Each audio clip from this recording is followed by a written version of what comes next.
In honor of National Prisoners of War and Missing in Action Recognition Day, the Bath VA honored 8 World War II veterans this afternoon. WENY's Samantha Potter got a chance to speak one-on-one with one of those POWs and has his story. Samantha? This afternoon, I got to sit down with Bob Nobles of Ithaca, a World War II paratrooper and prisoner of war, who says being captured saved his life. In 1942, when Bob Nobles was 22 years old, he enlisted in the U.S. Army with his high school best friend.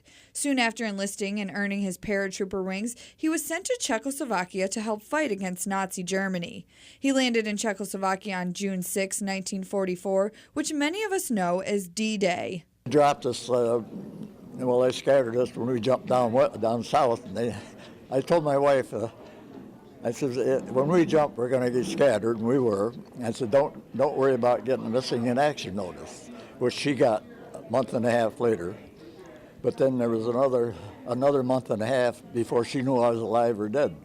It was only 5 days later that he and his 11-man battalion were captured by the Germans and shipped to Paris. There, they were forced to work in a coal mine in dangerous conditions with little food.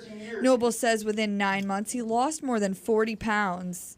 And he said what we got was a bowl of soup. It was this runny water with a little potato and a hunk of dark bread. And I said, what was that breakfast? And that was it for the day.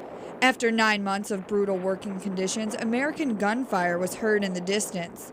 Noble says over the next few days, German prison camp guards started to leave one by one. It was then that Noble saw an opportunity for freedom and took it. My buddy and I escaped from this bunch, and we lived in a farmhouse in the basement with the cows. They kept their cows down. And when we were there, the Germans moved in upstairs, and then a day or so later they moved out. And anticlimactic, we walked up the road and there was the Americans.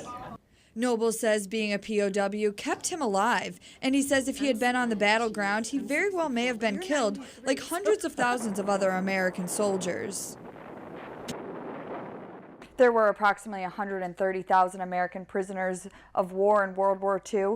More than 14,000 died in enemy captivity, and more than 73,000 American troops remain unaccounted for today. Reporting live in the studio, Samantha Potter, WENY News.